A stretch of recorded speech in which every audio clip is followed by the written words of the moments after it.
Assalamualaikum warahmatullahi wabarakatuh. Selamat bertemu kembali sahabat-sahabat sekalian. Selamat berjumpa lagi masih bersama saya di channel Peternak Cilik. Oke, bagaimana kabarnya sahabat-sahabat sekalian? Mudah-mudahan kalian semua dalam kondisi yang sehat ya. Pada kesempatan kali ini sahabat, saya ingin berbagi cerita ya sahabat sekalian. Saya ingin membahas mengenai proses bertelur kupu-kupu ya. Jadi pada kesempatan kemarin saya melihat ada seekor kupu-kupu. Ini ketika saya berada di masjid, ada seekor kupu-kupu yang bolak-balik sepertinya ingin keluar tapi tidak bisa ya sahabat sekalian. Jadi singkat cerita, jadi saya menemukan kupu-kupu itu di korden masjid ya, korden pembatas antara saf laki-laki dan perempuan nih sahabat sekalian. Jadi uniknya dari kupu-kupu tersebut, yang pertama adalah kupu-kupunya ini besar ya sahabat sekalian, tidak seperti pada kupu-kupu biasanya. Dan biasanya kupu-kupu dari jenis ini adalah itu dinamakan dengan nyengat ya sahabat sekalian. Nah, kupu-kupu itu dibedakan menjadi dua ya sahabat sekalian. Sebagai pengetahuan kita, yang pertama adalah kupu-kupu yang hidup atau aktif di malam hari.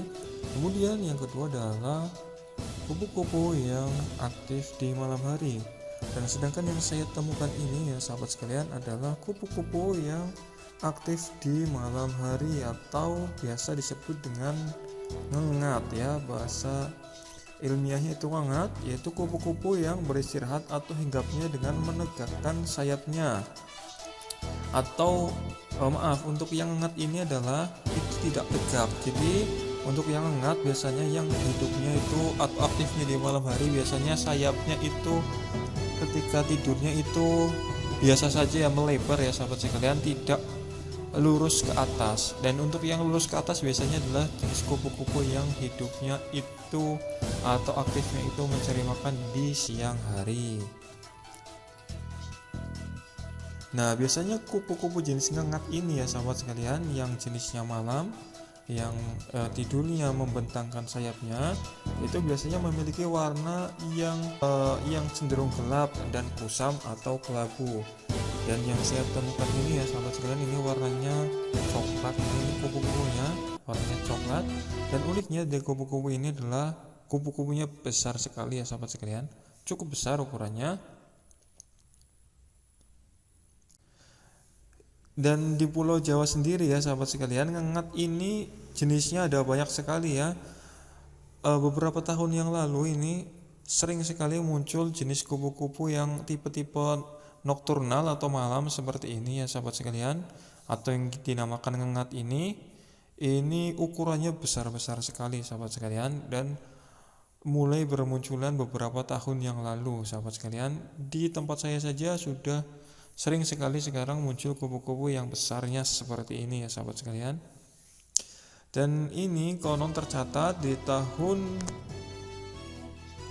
Nah sahabat sekalian, yang unik kedua dari kupu-kupu ini adalah dia sedang bertelur ya sahabat sekalian. Jadi ketika saya ingin keluar atau mau keluar, ternyata dia sedang bertelur di korden masjid ya sahabat sekalian. Jadi awalnya saya ingin memindahkan kupu-kupu ini ya, karena kan kalau di korden pasti nanti tidak akan jadi ya, atau mungkin jadi pasti rusak, karena tiap minggu kordennya hari Jumat pasti dipindahkan ya sahabat sekalian, jadi pasti telurnya akan rusak. Dan ketika saya ingin memindahkan kordennya ya, saya pegang kupunya, ternyata sayap dari kupu-kupu ini sangat rentang sekali ya sahabat sekalian. Karena ini saya jarang sekali pegang kupu-kupu ya sahabat sekalian, jadi ketika saya pegang ini langsung saja rontok ya sahabat sekalian. Kesengajaan, ini bisa dilihat sayapnya sudah tidak ada, jadi sebelah sayap ini memang saya pegang rontok, jadi seperti daun-daun yang sudah kering sekali ya sahabat sekalian. Jadi cuma dipegang sedikit saja sudah langsung rontok seperti itu sahabat sekalian.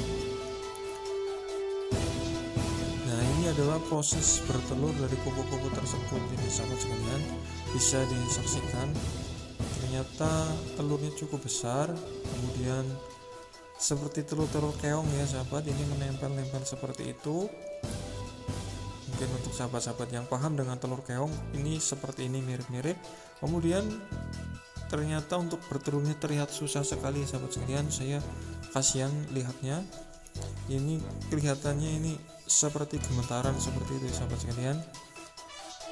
Ini karena saya belum berani memindahkan, jadi ini masih ada di lantai sahabat sekalian. Saya mau pindahkan keluar tapi saya kasihan ini sahabat, kelihatannya susah sekali untuk bertelur. Dan sebagai pengetahuan, jadi ketika nanti sudah bertelur, ini menetas ya menjadi ulat ya sahabat sekalian, ulat-ulat kecil atau larva. Kemudian selanjutnya adalah menjadi kepompong atau ulat besar, kemudian jadi kepompong, barulah menjadi kupu-kupu. Itu adalah daur siklus kupu-kupu ya, daur hidup atau siklus kupu-kupu. Tapi terlihat cantik sekali ya sahabat sekalian dari ulat yang kita jijik ya sahabat sekalian, ternyata menjadi kupu-kupu yang sangat cantik seperti ini ya sahabat sekalian. Dan itulah yang namanya proses sahabat-sahabat sekalian. Ini kita bisa belajar dari kupu-kupu yang dulunya orang-orang itu pada jijik ketika masih berupa telur atau berupa ulat, tapi sekarang ketika sudah cantik, dia disukai banyak orang. Jadi ini juga kita bisa mengambil pelajaran dari kupu-kupu, bahwasanya kita harus berjuang, karena untuk menjadi kupu-kupu itu tidaklah mudah. Kupu-kupu harus berpuasa, berproses selama kurang lebih beberapa bulan atau 40 harian. Itu waktu yang lama, tidak makan, tidak minum, alias berpuasa. Begitu juga dengan kita ya. Jadi pesan yang bisa kita ambil dari kupu-kupu adalah usaha tidak akan mengkhianati hasil ya sahabat sekalian. Jadi demikian video dari saya sahabat sekalian. Saya mau pindahkan telur kupu-kupu ini ya sahabat sekalian, dan kupu-kupunya juga tentunya saya akan pindahkan ke tempat yang aman tentunya. Saya akan pindahkan di dedaunan mungkin atau di semak-semak, karena biasanya kupu-kupu itu bertelur di daun-daun atau di semak-semak. Dan ketika sudah menetas, biasanya anak-anak dari kupu-kupu atau ulat itu nanti akan memakan daun-daun tempat dia menetas. Dan mudah-mudahan kupu-kupu ini atau telur kupu-kupu ini menjadi kupu-kupu yang cantik nanti, sehingga bisa kita lihat bersama keunikannya atau keindahannya ya sahabat sekalian. Jadi demikian dari saya, mudah-mudahan ini bermanfaat untuk sahabat-sahabat sekalian. Terima kasih telah menyaksikan. Wassalamualaikum warahmatullahi wabarakatuh.